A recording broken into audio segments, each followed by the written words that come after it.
Hi, Susan Gardner here from Municipal World. We're at the Municipal Innovators Conference in Calgary, Alberta, and joining me in the media center is Jonathan Chapman from the City of Calgary.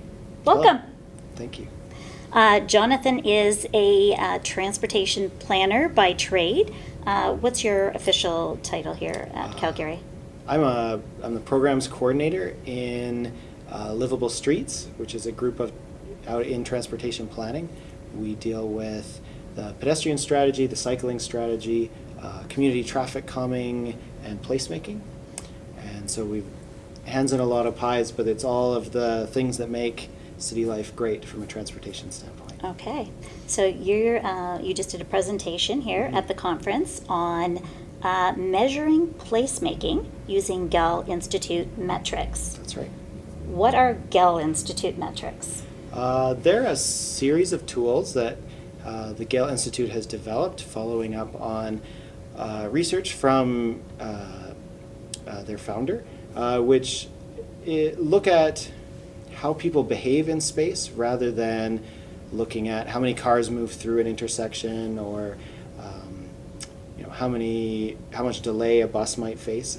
So we're looking at where people sit when they sit in a park, or what kinds of activities do they partake in while they're walking down a street.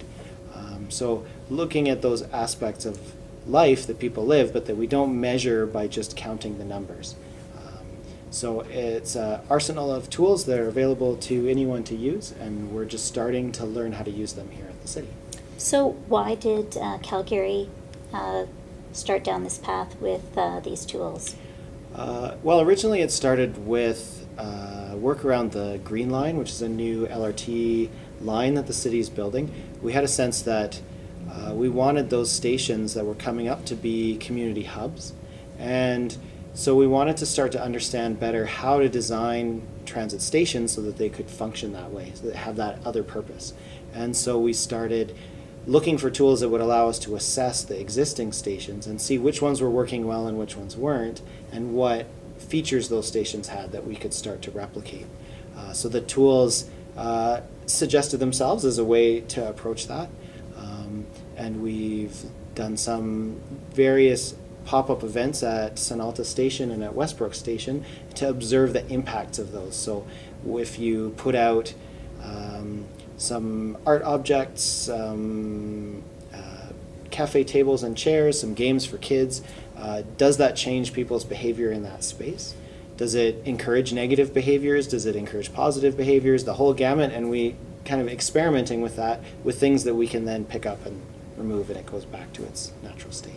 Okay, so have you had any big insights, any surprises as a result of measuring this kind of stuff? Yeah, I mean, it's interesting because in some ways we're so new into it, we don't know what success looks like yet. You know, we'll do a parklet where you take over a couple of parking spaces with a bit of a patio so that people can hang out there.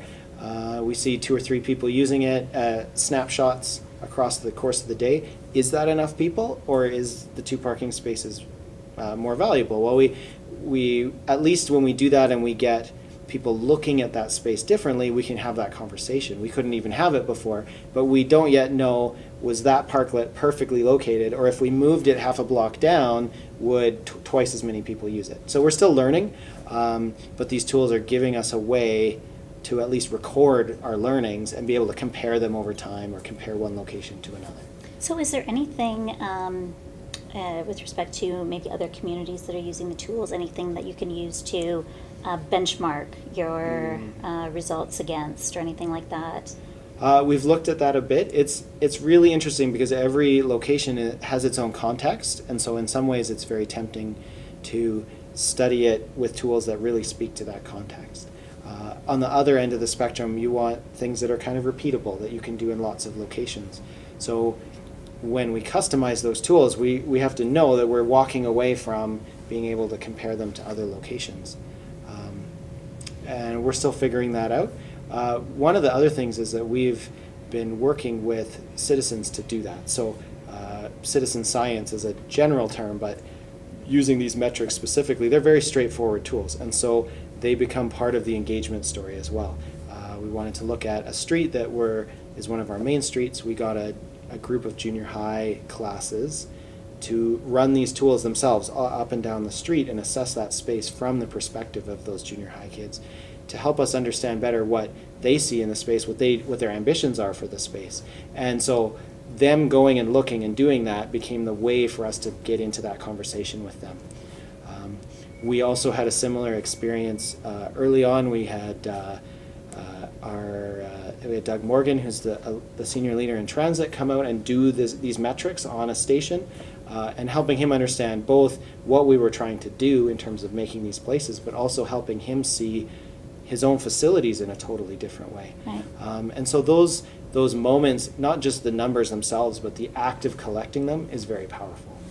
And does it provide you with like different perspectives on, by having, you know, different groups, different people do that measurement? Does it provide you with different perspectives as well? For sure. I mean, you take a simple list of yes/no questions. You think maybe you should just do it once because that's obvious, right? Is this got shade? Is it got water? Is it safe for kids? But as you get into some of those questions, you see that, you know, maybe 80% say yes on this one and only 60% say yes on that one. So the strength of those opinions might vary down those questions. And so we've learned that we need to have a broad group of people doing that with diverse backgrounds, that we need to do it at different times of day, do it on the weekend, do it during the middle of the day, look in the evening, because spaces are very dynamic in Calgary. They serve multiple functions. They serve multiple constituencies. A park in the Beltline in the daytime is primarily about people having lunch. So you're looking for, is there food truck access? But in the evening, it's a very different crowd that's coming there, and so they have different needs and wants. And in our goal to have harder working infrastructure, we need to understand all of those groups and how we can service some of all of their needs. If we can't do everything for everyone, at least can we start to accommodate some of those extra needs. So you mentioned earlier that this, the Gell Institute metrics, they're a tool that's available for any community to use? Yeah, they're available online. Okay. They're open source. You can use them. You can change them and use them how you like. They have some very good guidance on how to start using them, so we used that as a base for how we got going on this. But I think every city, it's going to be their own journey as they figure out how this fits into their data ecology, how it fits into their decision making, how it fits into prioritization.